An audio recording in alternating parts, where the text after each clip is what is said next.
Go. Hi everyone, Alan Knight here with another version of Night Talk with Alan Knight. And this morning we have the pleasure of speaking to the wonderful Amanda. I'm going to call her Amanda because if I try to pronounce her last name, I'm going to wreck it terribly and she'll be very angry with me. So, how do you pronounce it, Amanda? Welcome, Amanda, by the way.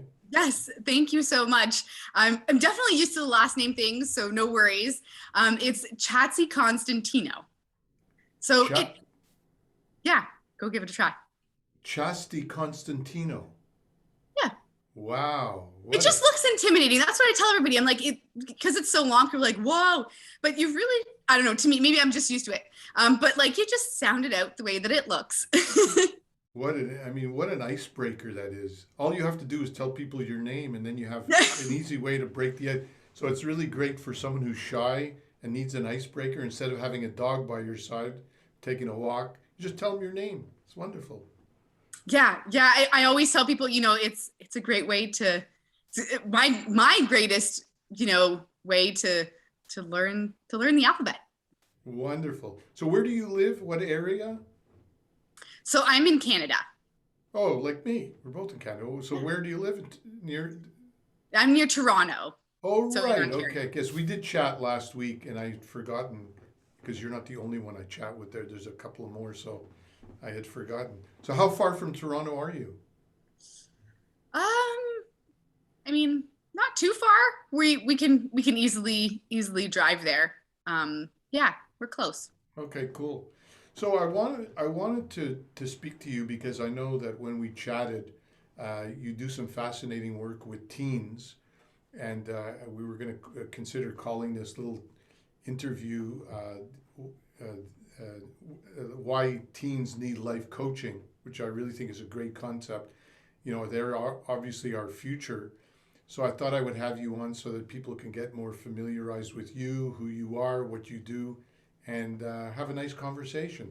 So, how did you get into coaching and why did you specifically focus on teens? Yeah, for me, really, my own journey kind of inspired that. Struggling as a teenager and really, trying to figure out who I am or what I wanted to do with my life. I struggled with my mental health, and a lot of the stuff that I figured out on my own. And I just didn't want other teenagers to have to struggle like I did. And I think so many teens right now are struggling and they're often overlooked. It's almost like, we have all of this support as in the coaching world. It's like you could, if you want to find a coach, some kind of coach for an adult, it's really easy to find. But finding coaching for teens, it's definitely becoming, more common, but it's not, as common as it needs to be. In my opinion, I think every young person needs a coach, should have a coach at some point in their life. And so being able to, give these young kids the tools and skills that I feel like should be taught in school and they're not always. And so, being able to bring that to teens is just something that I'm really passionate about. I think that is amazing, and I've been coaching for over 30 years, and I could say my greatest experience was working every year. I was invited by I think it was the Kiwanis Club for about 10 years in a row, and I gave a 3 hour chat talk with teenagers. And I always went away and I said it's the most fulfilling thing I did. They're our future, they're open, they're receptive. And I think what you're doing is great. It's actually giving me an idea. Maybe I should do the same thing. Maybe I should focus on teens because they're our future. Now, here's a hardcore question that one might want to ask you. Do you think the reason they're left out a lot is because coaches would perceive, I know this sounds terrible, would perceive that they don't have the money to pay for coaching so that they wouldn't focus on teenagers? Do you think there's some truth to that? Sadly, yes, because I have come across some of them myself. I'm I taken extensive coaching training, and whenever I approach a new training program, my first questions are always, I work with teens, is this going to work for them? And a lot of them, that's the response. Well, they don't have money. How are they gonna afford to pay for your services? And to each their own. But I think that it's not about that. And at the end of the day, most of my clients, their parents are the ones that pay for their coaching programs, just like they would pay for soccer or some other kind of extracurricular or sports. So it's not really an issue, but a lot of people do raise this like, well, how could you do that? And at the same time, over, years of practice and kind of getting to this place of, let's just say, you're talking to a parent, oftentimes the parent is more willing to, not that, we should invest in ourselves first as parents, but oftentimes, as parents, we're quick to invest in something for our kids, and sometimes it's a little bit harder to invest in ourselves. So it's actually a lot easier than people think. So just to clarify, do you work specifically and directly with teenagers, or do you coach the parents? Yeah, so the coaching itself is with the teens, but oftentimes the parents are like the financial support in the relationship. And then throughout the coaching program, there's check-in points with the parents, but it's not coaching. It's more of, checking in like, hey, how are you seeing your son or daughter progress? What are you noticing? What, do you think they still need to work on? Like more of a check-in, not like coaching. All of the coaching is done with the team. So here's an interesting question that just came to my mind. Mm-hmm. Is that if you're coaching me, I'm an adult, you're coaching me, I'm a single man, I'm out in the world, you're coaching me, I'm open, I'm receptive, I learn from you, presumably and hopefully I integrate some of the things you're teaching me into my life. That's wonderful. And part of my life is I could choose who to be around. I can choose what kind of friends to have, who I want to be around, who I don't want to be around. In the case of teenagers, many of them, most of them, if not all of them, are at home, and they're with presumably a parent or parents. Now, as you and I know, the parents might not have done the personal development work, might not appreciate what's involved in it. And so if you help the teenager and the teenager likes talking to you because they can speak with you in a way that maybe they can't speak with their parents, how problematic is it that then whatever they're learning and integrating, the stumbling block then comes with potential dysfunctional relationship they have with the parent? How does that affect your coaching of the teenager? I thought so that's a great question. No, it's a great question. I want to pat myself on the back for that question. It's a good one because it does often come up, right? But what I find is so interesting is that at the end of a coaching relationship, when I'm kind of, going through everything with the parents and the teen, but when I'm doing the final check-in with the parents, I've got so much feedback that actually what's happened is I haven't necessarily, really coached the parent, but the feedback that I get is that they'll say that, you didn't coach me, but it feels like you did because our relationship is so much better. It's improved. Our bond is stronger. And I think that that's oftentimes because in the coaching sessions, I encourage the young person to share with your parents what you're learning. So then they're learning together and the teen is able to teach their parents something, and then they can kind of grow in that together. Fascinating. That's really, it's pretty incredible. So what are the typical ages of people you work with? From what to what? What's the youngest that you work with? Yeah, so another great question, and it's so hard for me to answer that because every kid is so different, right? Like some kids are more mature for their age, so it doesn't necessarily have to be, they don't have to be a certain age. But most of my clients at this moment are between the 14 to 24 age range, but I've worked with clients as young as 11. So it really, the age is just kind of, just depends on where they're at. And a lot of it is, are they receptive to coaching? Do they want to participate in coaching? Because that's a big part of it, right? Because oftentimes the parents are the ones who find me and then introduce me to their child. And sometimes the kid's like, well, what is this coaching thing? Like, I don't want to do coaching. Once they meet me and they see what it's about, they get more information, they're usually pretty open and interested and they end up, signing up. But sometimes they're just, because they're almost caught off guard, they're like, well, what is this coaching thing? So sometimes they're just not ready for it. So that's kind of, you know, long Wonderful. answer. No, that's cool.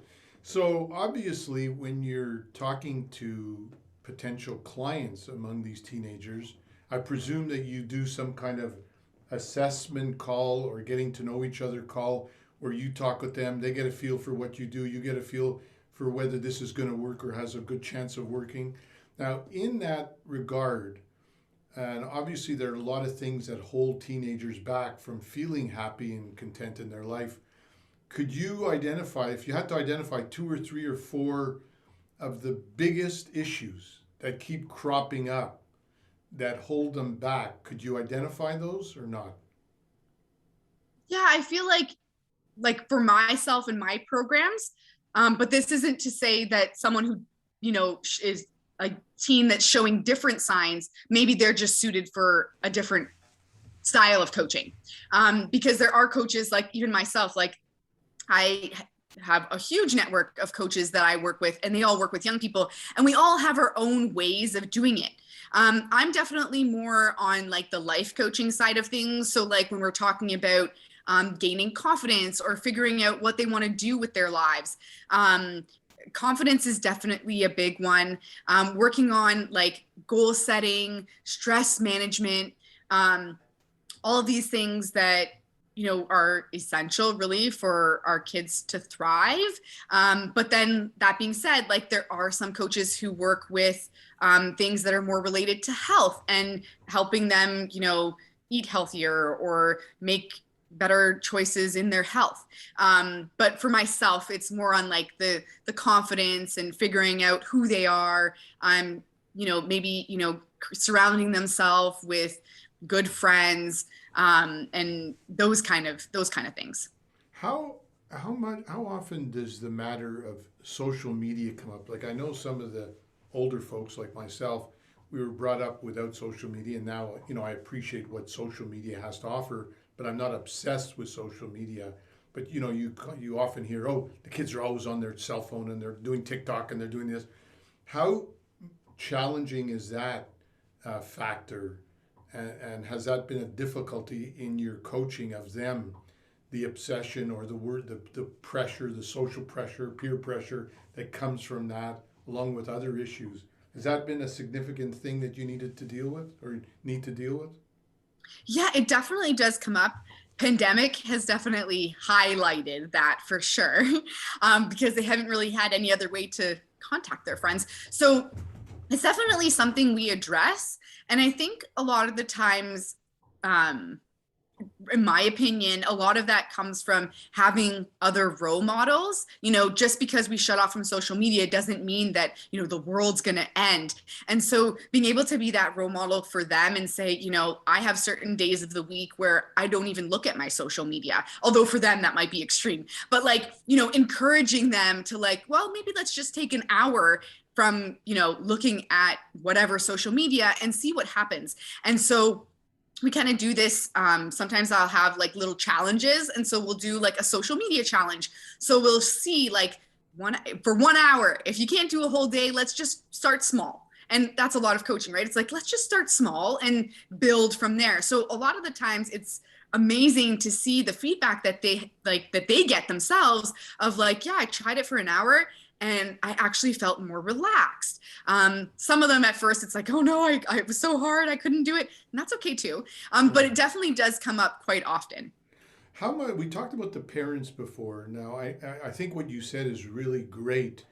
That it has often a ripple effect on the parents. It ends up being that the kids are teaching the parents in some way. But do issues come up that will encourage you in some way to have to put the parents together with the child to together communicate and facilitate their communication with each other? Do you ever do that or need to do that or not really? Yeah, I really haven't come across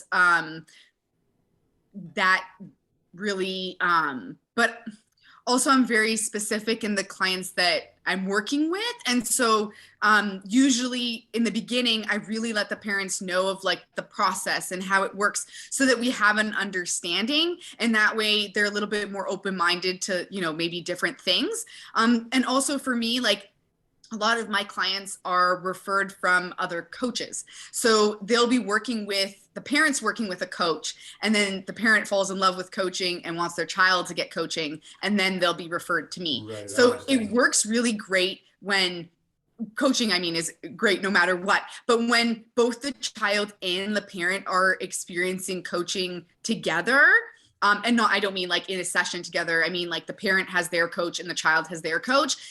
It's pretty incredible. Like, I feel like this isn't all the time. Of course, there's always exceptions to the rule, but I do find that the process goes a lot quicker. Like the change process for the teen is a lot smoother and quicker when the parent is also getting coaching as well. So yeah, that definitely is something, you know, to think about. good. So my last question before we kind of wrap up and I let people know how to contact you is when you meet a teenager for the first time and you have that assessment call, and let's say there is a fit, is there one program that you offer for a finite period of time, or does it depend on what the client needs? Yeah, so I really try to customize my programs because every teen is at a different point and they all need different things at different times. I initially usually offer like a 1 month package or a 3 month, depending on where the teen is at. Typically, I try and, you know, initially start with 3 months because in the first month, sometimes it takes some time for us to build rapport and for them to really, sometimes it's hard for them to wrap their head around this idea of like, I'm a professional, but I'm not going to tell you what to do. We're going to, you know, I'm going to meet you where you're at. Like, what is it that you want out of the program? And then we customize as we go. So sometimes that first month is really just them figuring out like, okay, what is this coaching thing all about? Who is this Amanda girl? So figuring that part out usually happens in the first month. So that's why I usually like to recommend the 3 months, just because it gives us time to actually like get working on things. And then after that, like I have some clients in like a 6 month and a 12 month program, but initially I usually like to start off small just because, you know, like I was saying before, oftentimes it is the parent who's initiating the idea of coaching. And so for them to commit to a year, they're like, oh no, like I couldn't commit to 1 year. Experience, yeah. Yeah. They want to get So just to keep it practical now, when you talk to the teenager for, let's say, that discovery call, and it looks like they're interested, you feel you can help them, how does it how does it take place from there? Do you actually then go back to the parent and then agree with the parent and the parent commits financially to it, or do you do all that with the teenager? Yeah. So in those initial like discovery calls, I try ideally to get both the parent and the child on the call together. So initially we'll be with both of them and I'm kind of explaining the agenda and what to expect. And then I'll spend a portion of the session with just the teenager. So the parent will leave the room and we kind of have a chat. And then we invite the parent back, kind of talk about, okay, next steps, and what, you know, whether it's my programs or someone that I know that I want to refer them to that I think their child might be a better fit for. So that's kind of done at the end, and it's with the parent present. Yeah. Wonderful. Sounds fascinating. I'm really happy you're working with teenagers because they're the ones that need it more than anyone. The interesting thing, the people that need it the least are the ones that tend to invest in coaching. And I think what's, you know, so amazing too about teens is that their brains aren't fully developed yet, right? So if we can almost like program their brains in this way, then they have all these tools and skills, and this becomes their default, so that when they have harder choices or harder decisions to make in the future, or they're faced with really stressful situations, they've worked on all these tools and skills and strategies. And I hesitate to say perfected because I don't think we ever do. Like we're always, learning and growing, but their muscles have grown. And so in these situations, they're able to just, be so resilient and critically think. So it's pretty incredible to see, a client's journey when they're young, and then we sit back again in a few years and it's like, oh, wow, like all the things that we talked about are now happening. And it's incredible. Right. Well, I think you're doing, not think, I know you're doing wonderful work. Keep it up. It's given me some new thoughts of working with teenagers again. So we got to talk about that. Yes. How do people get in touch with you? Yeah, so I'm on Facebook. I'm also with my name. So if you want to be brave enough to spell it, but I'm sure it'll be somewhere here in the post. I'm also on Instagram at hello.trueself. I'm also on LinkedIn, again, with my name. I do also have a few other Facebook groups. I have one specifically for those who have teens in their lives, and it's called Behind the Scenes of Teens' Minds. And the intention with that group is really just to share my, wisdom, what I've learned from working with teenagers, so that, kind of going back to what we were saying before, bridging that gap so that, adults can better understand teenagers so that we can have better and stronger relationships with them. So that's something that's in the works as well. So that's super exciting. Wonderful. So just to keep it brief, and just look down below and you'll see her name and know how to contact her. Amanda, Yeah, thank you. Go ahead. Thank you. You're a delight. Keep up the good work, and we'll have to do this again sometime. Well, you'll interview me next time. Yes, definitely. Thanks so much, everybody. Thanks, And Amanda. thank you, Alan, for having me. Pleasure. Bye.